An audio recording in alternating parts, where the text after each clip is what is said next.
बनते हैं, हम राम भक्त बनते हैं, हम खाटू श्याम के भक्त बनते हैं। मुझे बताओ भक्त का मतलब क्या होता है? क्या होता है भक्त का मतलब? भक्त का अर्थ होता है, जैसे आप मैथ के टीचर के पास पढ़ने जाओ, बहुत ध्यान से सुनिएगा भैया, सुन रहे हो ना?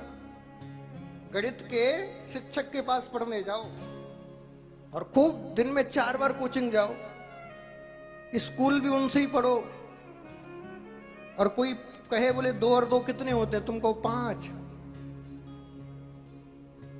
तो बताओ अपमान किसका है? तुम्हारा कि जो जिस पे पढ़ने जाते हो उसका? कहो कहो, जिस पर पढ़ने जाते हो उसका अपमान है ना। बोले 4 बार कोचिंग जाता है दिन में, यही पढ़ा रहा है तुझे तेरा टीचर, तेरा शिक्षक यही सिखा रहा है। शिष्य का अर्थ है, भक्त का अर्थ है, जिसके हम शिष्य हैं वैसा गुण हमारे अंदर आ जाए। यही तो देवी की आराधना करने वाला व्यक्ति यदि बिना शक्ति के हो, निर्बल हो, तो समझ जाओ फिर वो देवी का भक्त नहीं। देवी का भक्त तो वो है कि जब देश की समाज की रक्षा की बात आए तो सबसे पहले वो रक्षा करने के लिए आगे आ जाए। हनुमान जी का भक्त यदि संसार के डर से कमरे में छुप के बैठ जाए, चूड़ी हाथों में पैर ले, तो हनुमान जी का धिक्कार है। फिर ऐसे भक्त बनाए, बल होना चाहिए ना।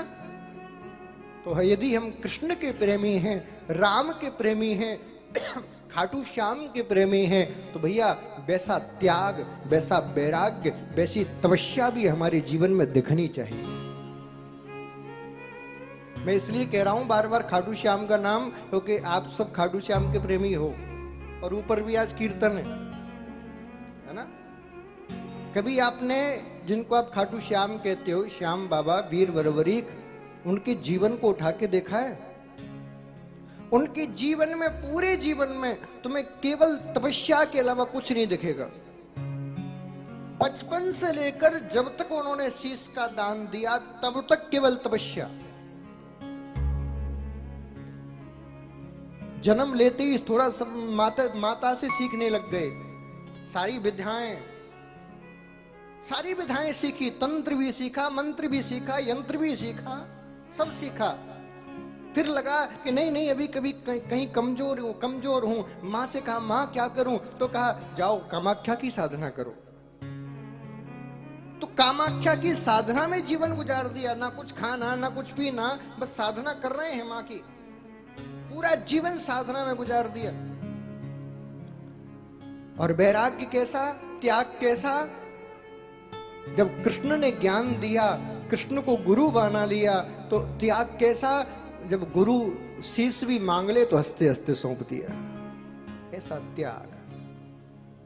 हम यदि अपने आप को श्याम प्रेमी कहते हैं ना, और यदि श्याम के जैसा तप हमारे अंदर नहीं आया, श्याम के जैसा वैराग्य नहीं आया, श्याम के जैसी दान देने की सामर्थ्य नहीं आई, तो क्षमा करना, हम श्याम प्रेमी कहकर श्याम का अपमान कर रहे हैं, श्याम का अपमान कर रहे हैं।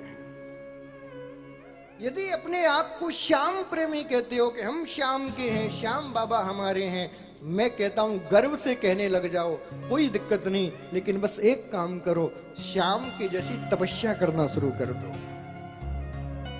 बैठो ना 2 घंटे आसन लगा के। जिनको आज श्याम बाबा को तुम केवल भजनों में गा रहे हो, तुम केवल खूब नाच रहे हो, वो कब नाचे मुझे बता दो। कभी नाचे थे क्या? एक दिन कहीं लिखा बता दो कि श्याम बाबा नाचे थे, बस एक दिन लिखा दो कि श्याम बाबा भजनों पर खूब भजन गाए थे उन्होंने। कहीं है प्रमाण? कहीं नहीं। लेकिन ये क्या गलत है? नहीं, बिल्कुल गलत नहीं है।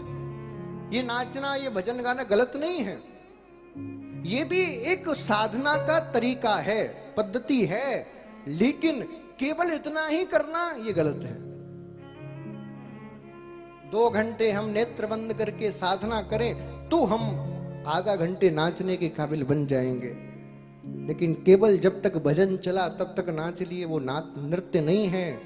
नृत्य तो वो है कि आप अपनी ऑफिस में बैठे हो, आप सड़क पर चल रहे हो, आप कोई काम कर रहे हो, आप अपनी बेडरूम में सो रहे हो, श्याम बाबा की याद आई, बिहारी जी की याद आई, और याद आते ही आंखों से अश्रुधारा प्रभावित होने लगी, रोम रोम पुलकायमात होने लग गया, पूरा रोम रोम खुल गया, हाथ कांपने लग गए, जुबान लड़खड़ाने लग गई, अपने आप पैर फिसलने लग गए, और हमें पता नहीं चला हम कब अपने बेड से नीचे गिर पड़े, कब उठ गए, कब दोनों भुजा उठ गई, और कब श्याम प्रेमी की जय जयकार लगाते हुए नाचने लग गई। ये नाचना है। किसी गायक की जरूरत नहीं पड़ी, किसी साउंड की जरूरत नहीं पड़ी, नृत्य हो गया। ये नृत्य है।